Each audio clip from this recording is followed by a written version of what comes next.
Pada hari ini kami dari kuasa hukum ya, tergugat 1 dan tergugat 2 hadir mewakili klien kami untuk menghadiri sidang mediasi ya, yang kemudian sidang mediasi ini dipimpin oleh Ibu Luciana Apang ya. Jadi pada prinsipnya pada pembicaraan mediasi tadi penggugat menyampaikan isi gugatannya. Tapi ada hal yang menarik, Hakim mediator ada menyatakan bahwa perjanjian itu tidak harus tulisan, bisa lisan, karena itu pernah terjadi pada saat zaman dulu beliau sebagai di kampung ya gitu. Dan kemudian kami dari tergugat 1 dan tergugat 2, ketepatan saya ya, yang sekarang dijuluki pengacara kampung, mengaminkan apa yang disampaikan oleh Ibu Luciana, bahwa sampai dengan sekarang saya masih mewarisi perjanjian lisan itu, yaitu sampai dengan sekarang saya juga masih berkomunikasi by phone kepada buruh tani yang di kampung kami ya, saya sebutkan Desa Narigunung, Kecamatan Tiganregat, Kabupaten Garut, Sumatera Utara. Saya masih berkomunikasi. Saya suruh dia ya, buruh tani itu, untuk bercocok tanam ya secara lisan dan sepakat tidak melakukan tekanan kepada buruh tani itu ya, sepakat di situ. Artinya ketika kami sepakat maka ada prestasi di situ. Nah, kemudian kami sampaikan bahwa kalau misalkan mediasi itu salah satu unsurnya adalah berdasarkan Perma 1 2016 adalah beretikat baik. Tetapi yang jadi persoalan adalah ketika kami ingin melaksanakan mediasi hari ini, ya kemarin kuasa hukum penggugat ada mendesak ya melalui rekan media juga untuk klien kami segera ya menghadiri panggilan ya, padahal ini kondangan ya sebenarnya undangannya ya. Nah, bukan panggilan tapi undangan. Nah, seperti ini. Ya, undangan ke Indak. Artinya kalau mau mediasi jangan dong cari-cari kesalahan. Ya seperti itu. Korbannya 2023 katanya. Tetapi lapornya 2025. Lah emangnya sakitnya lama kok sekarang lapor? Ini kan mencari-cari kesalahan.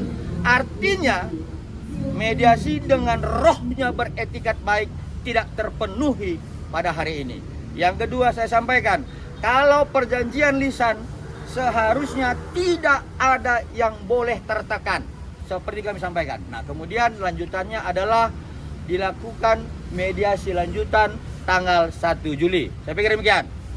Silakan, rekan Wan. Dokter RG itu tertekan memang ketika ada kesepakatan itu. Itu sudah pasti dia merasa tertekan ya terhadap produknya yang diburuk-burukan mulai Oktober 2024 dijelek-jelekkan, bahkan ada bahasa yang nanti kita akan buktikan di sidang pidana, kredibilitas dokter akan hancur. Itu kan tekanan. Ada bahasa itu akan disampaikan dalam persidangan seperti dalam itu. bentuk WA atau telepon? Berbentuk WA ya seperti itu. Nah, kalau menurut Bang Fahmi kan ini bukan bukan pemerasan tapi kesepakatan. Adanya tawar-menawar di situ dari 5M, dokter RG menawar jadi 4M. Artinya kan ada kesepakatan yang dibuat. Sebentar, saya jawab ya. Itu versi sana ya, Pak? Oke. Nah, ini masing-masing juga dulu mahasiswa pernah jadi preman terminal ini. Ya pernah nih, ya. Pada saat mengambil uang diktatnya, dia sering katakan, dia malak orang, malak mahasiswa yang lain. Kasih 1.000, tawar dong bang. Bisa kan? Tukang palak juga suka nawar gitu loh. Kenapa? Kebutuhannya memang malak. Ini semua ini bekas-bekas mahasiswa tukang malak dulu ini. Ya, jadi pemalakan pun juga boleh tawar menawar seperti itu. Jadi kalau ada yang tertekan di salah satu pihak dinilai pemerasan. Artinya di situ tidak terpenuhi adanya prestasi, tekanan, pemerasan. Bang, ini kan juga akhirnya mediasinya agak lompat jauh ya Bang, ke tanggal 1 Juli. Ketika itu dibilangnya sama dari pihak sebelah, kalau misalkan Abang minta di tanggal 1 karena mempersiapkan laporan yang ada di Polda Bang.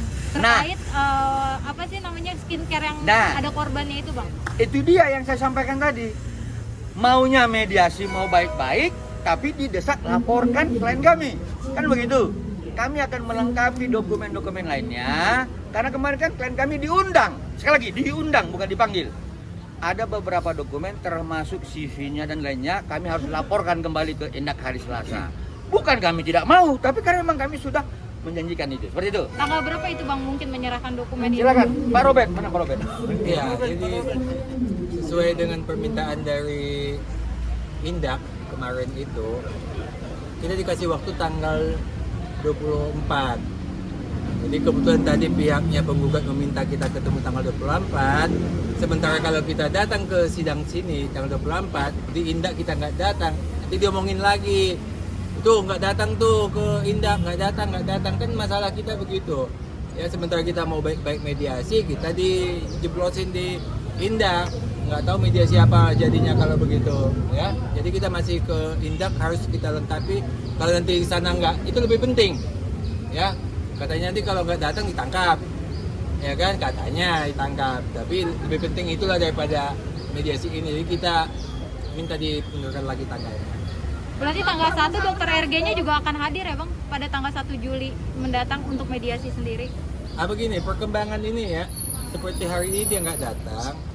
Perkembangannya adalah kasus pidananya sudah masuk ke pengadilan.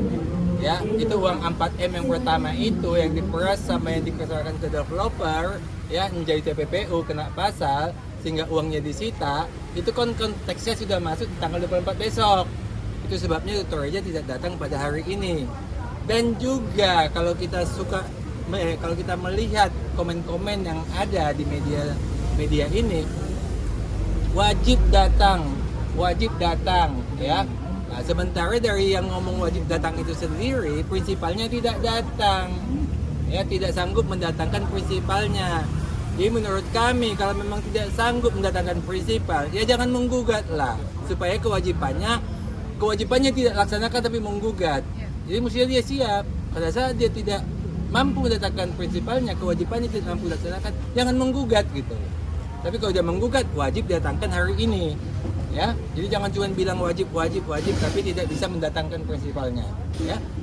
Jadi proposal perdamaian itu gimana Bang? Proposal perdamaian, ya silakan Pak Surya. Jadi kami tegaskan bahwa klien kami Dr. Reja saat ini patuh dan taat Iya. atas peraturan Mahkamah Agung untuk melakukan mediasi.